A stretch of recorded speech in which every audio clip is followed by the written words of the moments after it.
Some pretty wild stuff is taking place over in Iran. Yesterday, across multiple different major cities in the country, civilians gathered together to burn statues in what appears to be a giant ritual, or basically a message that they are trying to send to Israel and other countries across the Middle East. These statues that they are burning here are supposed to represent a biblical figure known as Baal, and more specifically Moloch, which, for those of you guys that are not kept up with biblical text, basically, Moloch was a satanic figure from biblical times who was also a Canaanite, and he was a satanic figure that was directly involved with child sacrifice, where people would actually go up and burn their children alive to sacrifice to this satanic god, and in return, he was supposed to help them grow their agriculture and also bring storms and rain to the land. Now, of course, he was a Canaanite, which means that he was a direct enemy of God, if you guys go based off the regular Bible text and scripture. And you guys can see in this video here, there is multiple different videos showing the Iranians actually burning this statue down. And this is due to the fact, and one thing that you guys will notice about this is on top of this figure being a direct reference to Baal and Moloch, you'll also see that they put the Star of David 666, and in some of these statues that they actually burned down in the different cities across Iran, they also put pictures of Donald Trump, Jeffrey Epstein, and the Israeli flag. And this is because if you guys are not kept up with the newly released Epstein files that revealed tons of insane information, you would know that Epstein and all of the elites over in Israel that are basically pulling the strings around the world actually worship this satanic figure. Obviously, the Star of David is literally a direct reference to the six-sided star that is directly in reference to the Star of David and the satanic beings, along with a lot of satanic rituals. But yeah, you guys could see that these videos are absolutely insane because these people literally came together. You could see the Israel flag and some of the pictures of Donald Trump over on the bottom, and they literally spray gasoline all over these statues and all just go together and watch them burn. And I'm pretty sure this is Iran's way of defying the state of Israel, all of the terror and stuff that they have caused over in the Middle East.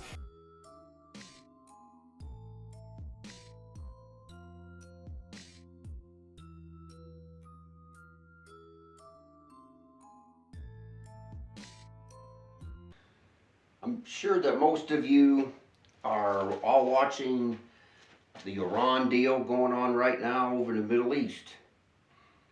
I wanted to bring this up, take a break from this new documentary, if I even am going to get it finished. May not have to. The Iran war, if this is Daniel 8 being fulfilled, if this is Daniel 8 being fulfilled, we don't have much longer to wait. So it's kind of a message of hope and a warning.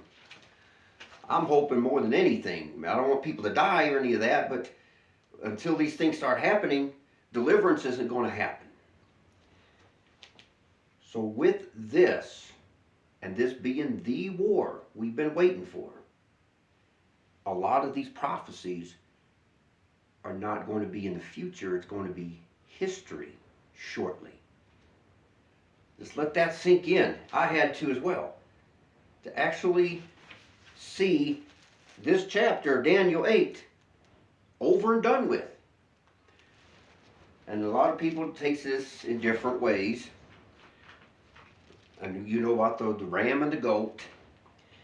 But he says right here, I'm just going to skip right down, verse, how about verse 20? The ram which you saw having two horns are the kings of Media and Persia, and the rough goat is the king of Grecia, and the great horn that is between his eyes is the first king. Okay, and then four notable ones earlier in the chapter came out of it. Alexander the Great achieved one of the greatest empires in history, stretching from Greece to the dominions of Egypt, from North Africa to India. But Alexander's early and unexpected death at age 32 in 323 surprised everyone. It is said that, as he agonized on his deathbed, they asked who should succeed him. His answer was the strongest.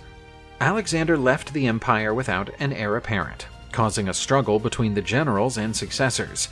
These disputes became known as the Wars of the Diadochi. The Diadochi were Alexander's chief generals and trusted men. Soon after the leader's death, they began to fight for power. So that has to be, unless I'm wrong, Alexander the Great and then his 4 generals that took over afterwards.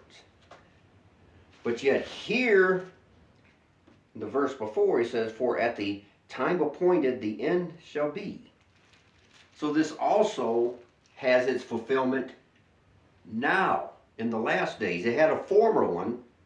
Media Persia was taken out back then, but now the Media Persia, Iran now, is going to be taken out one more time.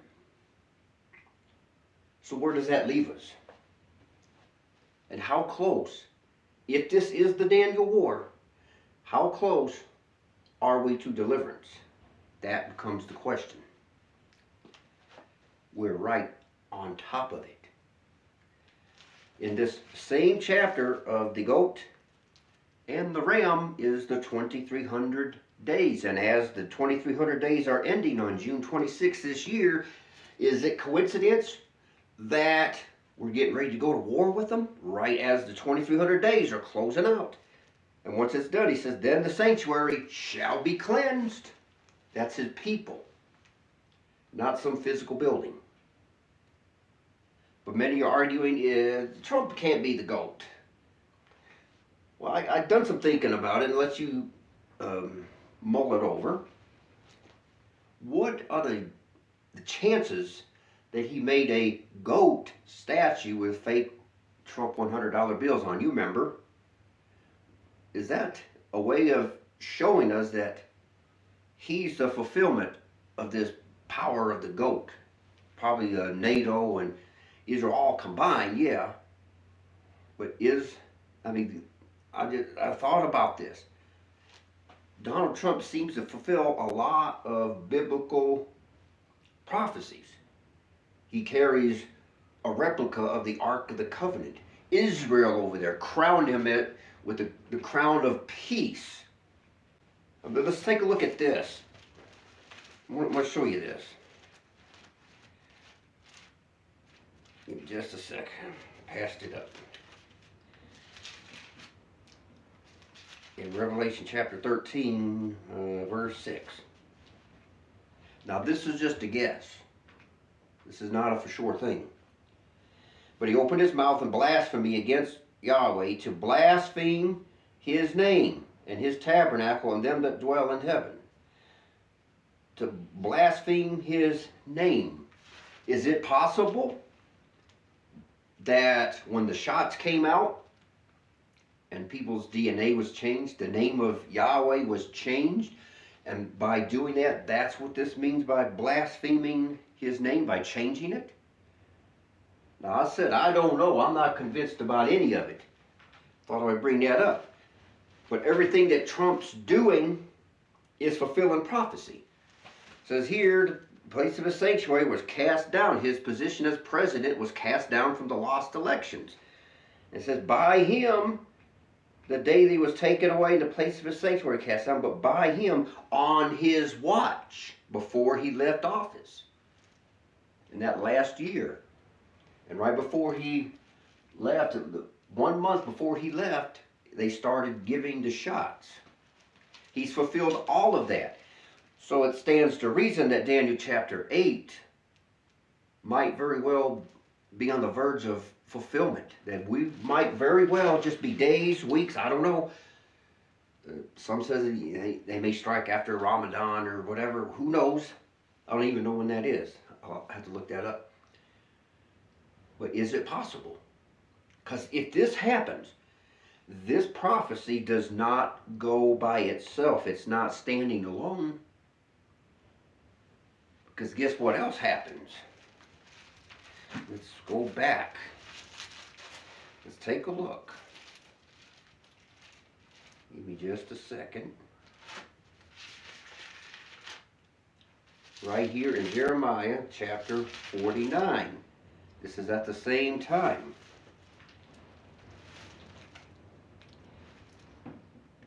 And he also talks about Damascus. So that might be in the mix as well. But right here, 49 verse 17, And also Edom shall be a desolation. Everyone that goeth by it shall be astonished, and shall hiss at all the plagues thereof. As in the overthrow of Sodom and Gomorrah and the neighboring cities thereof, saith the Elohim, no man shall abide there, neither shall the Son of Man dwell in it. Is it possible he's talking about Tel Aviv?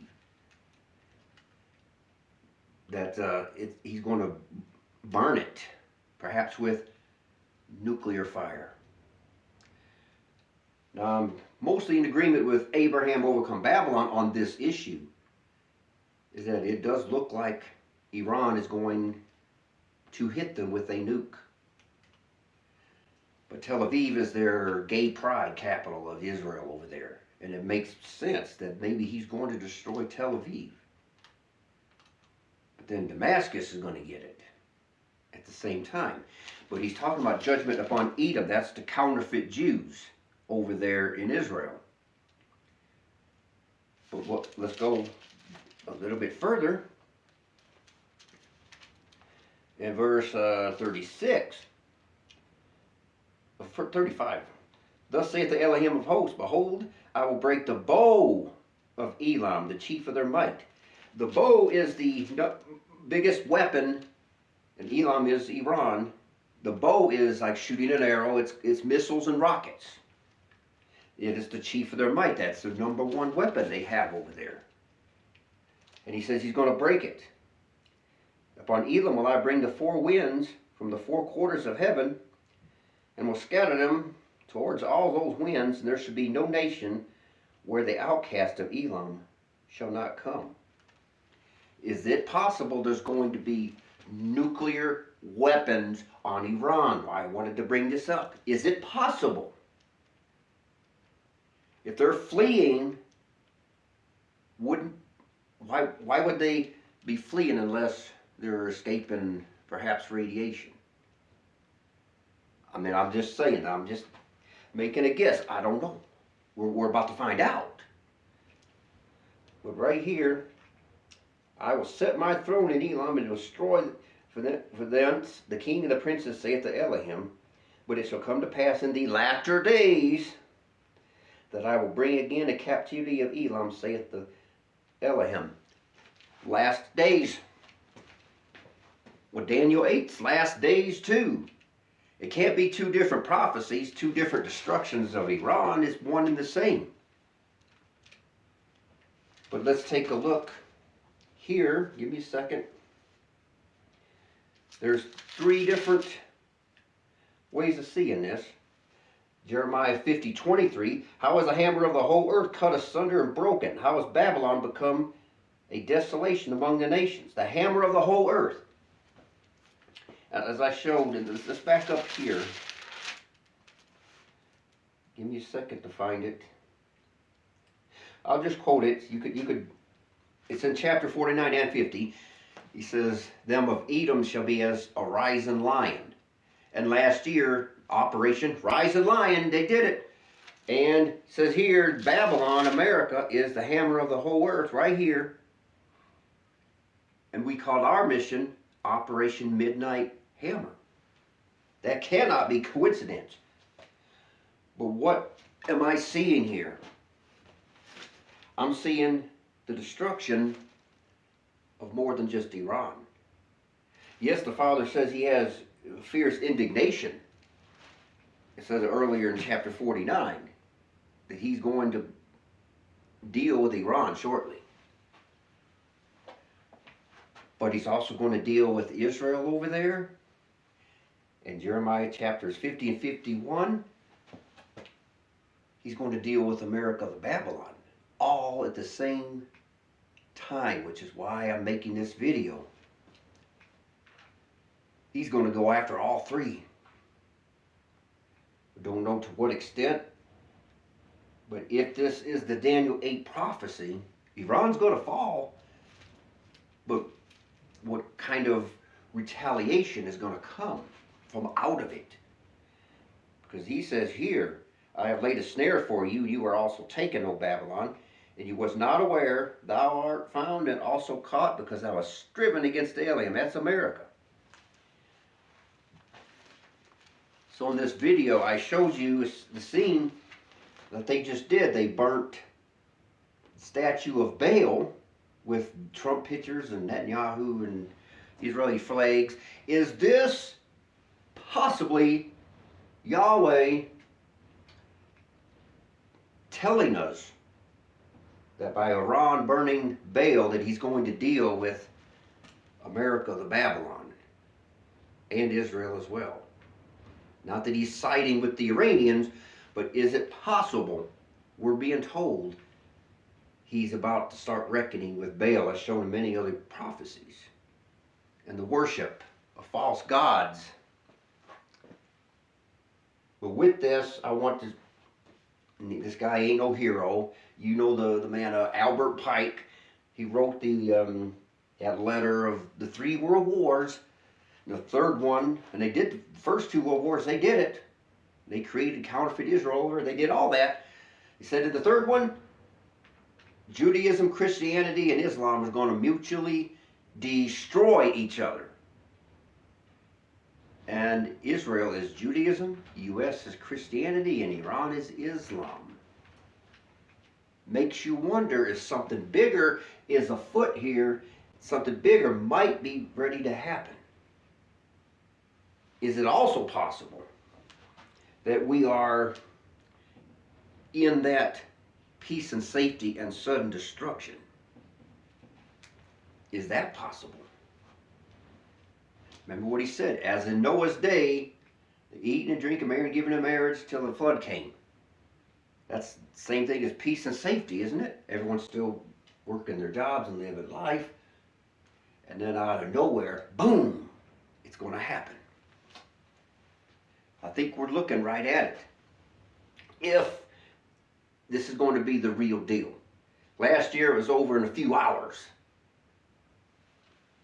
I mean, I don't want to see it again. I want it to be the fulfillment of it, because if it is, Isaiah chapter 1 verses 26 and 27 can begin, as well as Ezekiel chapters 36 and 37. See my documentary, The Kingdom of Lively Bones, that finally we could start to be cleansed. And I'm the biggest wretch there is across the board. I need cleansed. Fuller's soap and Malachi, I'll clean you. We all need cleaning. And we're all going to go through travail. But I'm seeing all these prophecies. They're at the same time. That it's time for it to happen. And as I've been showing it all in my documentaries, over and over, I'm not going to dig them all up. There's a certain year set aside in the last days. Isaiah calls it the year of the redeemed, and 34 he says it a different way. The year of recompense for the controversy of Zion, year of their visitation, Jeremiah chapter 23. There's a specific year. Wherefore their way shall be unto them as slippery ways in the darkness. They shall be driven on, and fall therein. For I will bring evil upon them, even the year of their visitation, saith the Lord. For it is the day of the Lord's vengeance, and the year of recompenses for the controversy of Zion. Behold, the Lord hath proclaimed unto the end of the world, say ye to the daughter of Zion, behold, thy salvation cometh. Behold, his reward is with him, and his work before him. For the day of vengeance is in mine heart, and the year of my Redeemer is come. And the 2300 days ends on June 26th, and that's possibly what it looks like is that year when he starts to clean the sanctuary at the end of 2300 days. But Daniel here says during this 2300 day period, Iran's going to fall. And guess what? Right as it's closing out in a few months, we're getting ready to hit them. So hopefully this is it and not a big false alarm. Hopefully I've understood this correctly. I've done my best, but that's the only thing to this point that makes any real sense. It's the only thing that makes sense. So this could get exciting. We might be on the very verge of seeing a whole bunch of prophecies take place. But America's going to be hit as well. That's what I want you to see. Israel's going to get it. Iran's going to get it. U.S. is going to get it. It's like Yahweh is pitting everybody against each other. Pretty exciting if this is the real deal, not another fake war. That one little bombing session last year, whoop-de-doo, over in a few hours. But what if it is, and the word on the street is, we're sending cargo planes right like they're going out of style over there. Obviously it looks like we're on a build-up for a longer war, so that's a possibility. And we're sending the second aircraft carrier group, which I could take 2 to 3 weeks to get it over there, depending on which direction they're going to go. Whether they go through the Mediterranean or if they want to go underneath the bottom of Africa, who we don't know. Or maybe that's just a ploy to make Iran think they've got a couple more weeks, and he tricks them like he did the last time.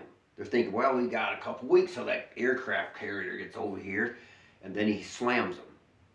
So we keep our options open. But if this is the fulfillment of Daniel 8, finishing it up, because he says the last end is the end of the world as well. Media-Persia is going to fall again.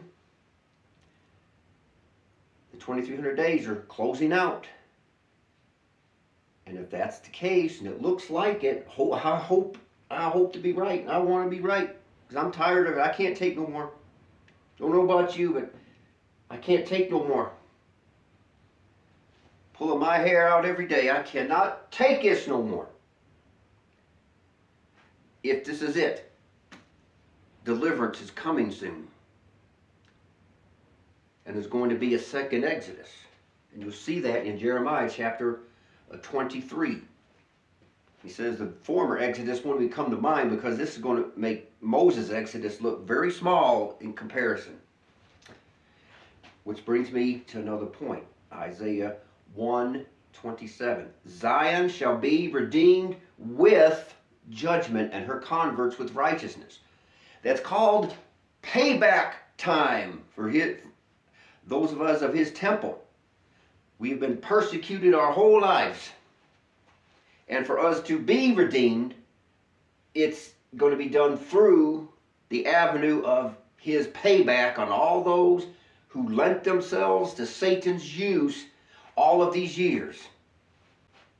They will wish they hadn't done so. And in Jeremiah chapter 23, he says, you'll consider it perfectly in the latter days. Yeah, people's going to know that chapter forward and backwards by the time he's done. So through vengeance will we be given our deliverance. He's going to make them pay. He's going to do this thing, not us. We don't pick and choose for ourselves, but that's the redemption to come. In the previous verse, Isaiah 1:26, I will restore the judges as at the first, and thy counselors as in the beginning. The first instance of judges anywhere is the book of Judges. We're going to see judges like that rise up again. Excuse me. So, if this is the war, and I'm praying it is this time, we got deliverance coming. We're going to be delivered, people.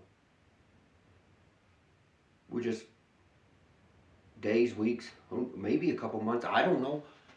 But there's something else that I want to tell you before I close this out. Consider this. Now, ever since, let me back up. Because right here, I've always kept it on this chart, is the prophecy of Daniel, and he says the ram with 2 horns and the higher one came up last.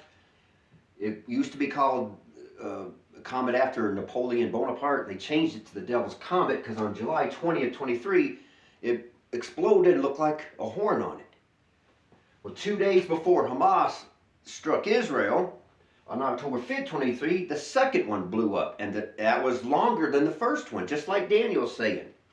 And it wrapped around on April 8th on the eclipse. 3 days after the eclipse, true promise won, and then kept going. And ever since, it's been back and forth between U.S., Israel, and Iran. So it's been going on for about 3 years. So that's another reason I think we might be right on the edge of it. Your deliverance, maybe I could say, lift up your head, your redemption is really nigh. If this is the one, and I want it to be. Because he's going to avenge his elect, to settle the controversy of Zion. Isaiah chapter 34. Isaiah chapter 42, he rises up like a man of war. This world's going to know there is a God then. Oh, they'll know there's a God now. And it's too late. You know, I got my own repenting to do just like anybody else, but oh boy, there's going to be a lot of that going on. So with April 8th was the solar eclipse. You know it went this way. But now on the night of March the 2nd, because it's midnight to midnight hours here into the early morning hours of March 3rd, is the total blood red eclipse. And it's a little bit fascinating. I've thought about this. Here's the U.S. and North and South America, all that. And over here on this side is Russia, China, down to Australia. Well, this thing, I looked at the path, and that's what it seems to show, is directly up the center of the Pacific, all the way up towards the north, right through the ring of fire. Fascinating. Russia and China and Australia, they get to see it, and this side of the world, the west side, sees it. It's as if he's opening a book and announcing, here it comes. And that's just, what, not even a couple of weeks ahead, or over 2 weeks ahead, 14, 15, 16 days is it? 16, 17 days? Is this also a sign that as the Iran war, if they continue and if they don't back off, that this eclipse is centered around this war and the fulfillment of Daniel chapter 8? Is it possible? You can take it any way you want, that's fine.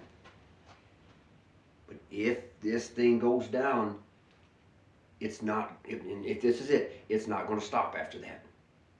Prophecy is going to continue right on through. And even what it seems to show is in 1 hour begins Babylon's judgment. We're not destroyed in 1 hour, period. 1 hour the judgment has begun officially. And it shows a city burning, and the ships are off in the sea, seeing the smoke of her burning. That's gotta be New York City. It is a port city according to Revelation. And it kicks off these events of Jeremiah chapters 50 and 51. And that's going to take a little time for all these verses to take place. But it starts from a 1 hour. So it's possible as well that there'll be a retaliation. And in Jeremiah chapter 50 or 51, one of the two, the winnowers will be activated. That's the terrorist sleeper cells. Because he says they'll be here. They're already here. Their boots are already on the ground. So we're going to see shortly if this is it. But if it is, then you're going to see these prophecies no longer be in future. Isn't that exciting? You're going to see these things in past tense now. And that means the rest of the prophecies are going to happen so fast that he says it's gloominess and of darkness, and who shall abide it? Who can stand in that day? It's going to hit really, really fast. So I'm praying that it just is it. Because we're all in bondage to the beast. And it's time to overcome it and finish up our victory over the image of the beast. And that's layman's terms. In layman's terms, the image of the beast is the technology system and the ways that it's used to control. But that's not for this video. But thought I'd bring this up. This could be it. He is definitely the king of fierce countenance. And he's doing all these prophecies. So this could be it. And if it is, we can lift our heads up for our redemption at long last is nigh.